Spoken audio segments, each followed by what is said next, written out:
بیانی سے کام لے رہے ہیں. سب سے اہم چیز القادر ٹرسٹ یونیورسٹی القادر یونیورسٹی جو بنی ہے وہ سیرت نبی کریم محمد صلی اللہ علیہ وآلہ وسلم کی تعلیم و تدریس کے لیے بنی.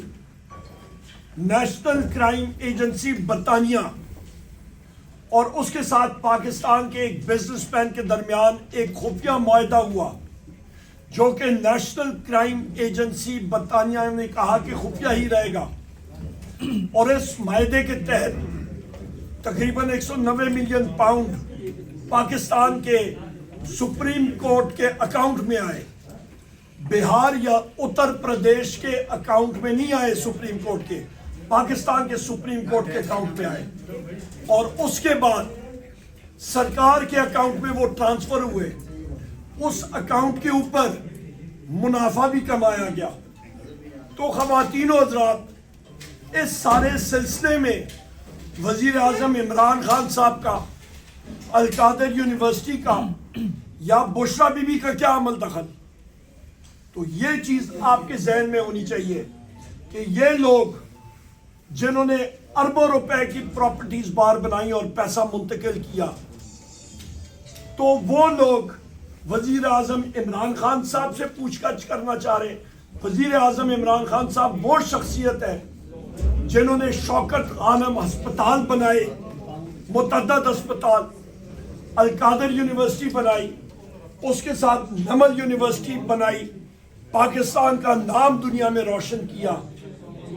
یہاں پہ ہم لوگ یہ بھی پوچھنا چاہیں گے کہ جو پاکستان کے بزنس مین نے ون ہائٹ پارک کی وہ پراپرٹی وہ خریدی، وہ تو حسین نواز سے انہوں نے حسن نواز سے خریدی، تو حسن نواز کے پاس وہ رقم آئی کہاں سے کہ جس کے تحت اس نے وہ height park corner, one height park جو ہے وہ خریدا؟ وہ رقم کیا اتفاق سٹیل مل کی تھی یا سریا یا سکریپ بیچنے سے انہوں نے کمائی؟ وہ اربوں روپے کہاں سے آئے؟ وہ اربوں روپے پاکستان سے باہر کیسے گئے؟ کیا وہ ہنڈی کے ذریعے گئے؟ کیا وہ اونٹوں کے ذریعے گئے؟ کیا وہ خچروں کے ذریعے گئے؟ کیا وہ لانچوں کے ذریعے گئے؟ اس کا تو پہلے حساب بتائیں نا. اور وہ اربوں روپے جو یا 190 ملین پاؤنڈ انہوں نے وہاں پہ وصول بھی کیے. تو دوسری اہم بات یہ ہے کہ حسین نواز نے تو وہاں پہ دیوالیہ پن اپنا بینکرپسی ڈکلیئر کی ہے برطانیہ میں، ذرا اس کے اوپر بھی آئے نا. تو یہ ساری چیزیں سامنے آنی چاہیے. مختصراً ایک دو بات کر کے پھر میرے ساتھی بات کریں گے. آج ہماری مذاکراتی کمیٹی کی میٹنگ ہوئی اور اس کا اعلامیہ بھی آپ کے سامنے آیا. لب لباب یہ ہے کہ حکومت نے 7 دن کے اندر اندر تحریری جواب دینا ہے، اور حکومت نے اس چیز کو مانا ہے اور تسلیم کیا ہے کہ پاکستان تحریک انصاف اور اپوزیشن پارٹیوں کے ہم ان کمیٹی کے ممبران کی میٹنگ وزیر اعظم عمران خان صاحب سے اڈیالہ جیل میں بغیر کسی کتکن کے ان مانیٹرڈ، یعنی کہ اس کے اوپر کوئی نظر نہیں ہوگی، کوئی آلات فٹ نہیں ہوں گے، اس ماحول میں ہونی چاہیے. یہ بھی حکومت کی ذمہ داری ہے، اور وہ کمیشنز کے حوالے سے بھی حکومت نے ہمیں بتانا ہے انہی 7 ورکنگ ڈیز کے اندر اندر کہ وہ کب تک یہ بنائیں گے، اور تبھی آگے یہ نیگوسیشنز پروسیس چلے گا. آخری بات میں کہوں گا کہ اس وقت پاکستان میں یاد رکھیے گا، انرجی کرائسس ہمارے سر کے اوپر آ کے کھڑا ہو گیا ہے. انرجی کرائسس بجلی اور گیس کی مد میں اسی مسلم لیگ نون نے نواز شریف کی 2018 کی جو حکومت تھی اس وقت انہوں نے جو غلط معاہدے کیے تھے اس کی کیپیسٹی پیمنٹس کی وجہ سے بجلی کی قیمتیں جو ہیں وہ تیزی سے بڑھ رہی ہیں. اور یہ بھی آپ کو بتاتا چلوں کہ کیپیسٹی پیمنٹ 2018 میں تقریباً 250 ارب تھیں، آج کیپیسٹی پیمنٹس 1600 ارب سے بھی تجاوز کر گئی ہیں ان کی غلط پالیسیز اور معاہدوں کی وجہ سے، اور اس کا یہ جواب نہیں دے رہے ہیں. اسی طرح پیٹرولیم سیکٹر میں سرکولر ڈیٹ کا آپ اندازہ لگا لیں، سب کا سب ذمہ دار یہ لوگ ہیں.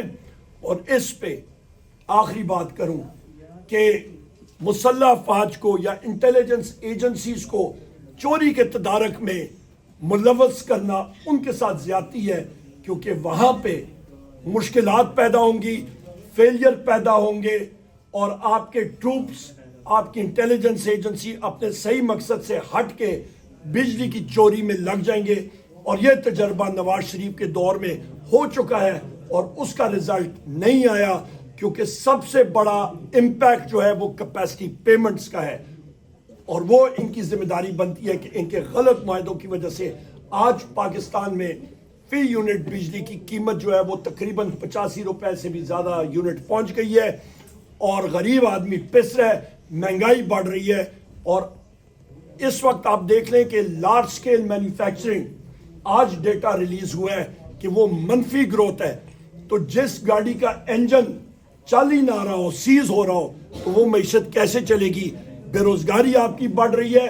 14 ارب ڈالر آپ کا، جو 2 ملین یا 20 لاکھ لوگ نوجوان پاکستان سے گئے ہیں، تقریباً ان کی وجہ سے آپ کا 14 ارب ڈالر ملک سے باہر چلا گیا. اور دوسری طرف ہم لوگ 1.5 ارب ڈالر کے لیے IMF کے سامنے بھیک مانگ رہے ہیں. بہت شکریہ جی. اچھا زئی صاحب آپ بات کریں.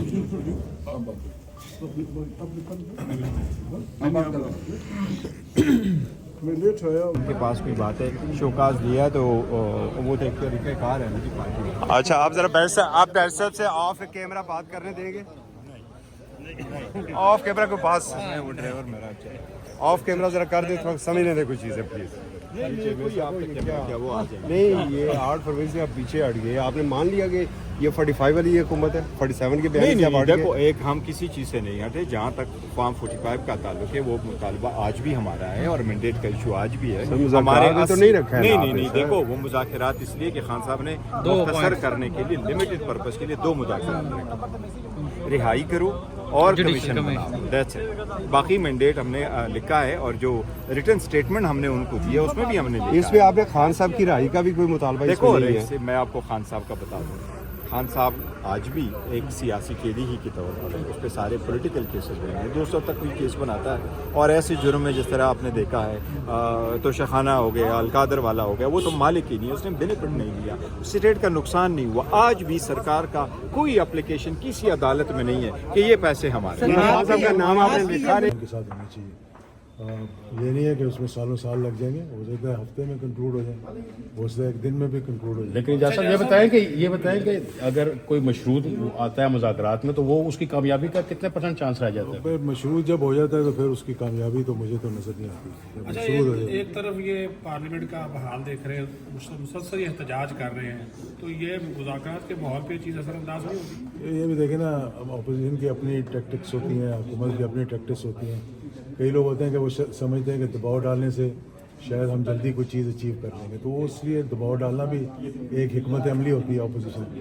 چیئرمین سینٹ نے سینیٹر اعجاز الحق نہیں، اعجاز چودھری کے جو ہے نا وہ پروٹیکشن آرڈر جاری کرنے کا حکم دیا تھا، لیکن اس پر عمل درآمد نہیں ہوا. یہ بڑا افسوسناک بات ہے. میں سمجھتا ہوں کہ اسپیکر کو اور چیئرمین سینٹ کو اپنے رتبے کے مطابق جن لوگوں کے پروٹیکشن آرڈر وہ دیتے ہیں ان کو حاصل کرنا چاہیے.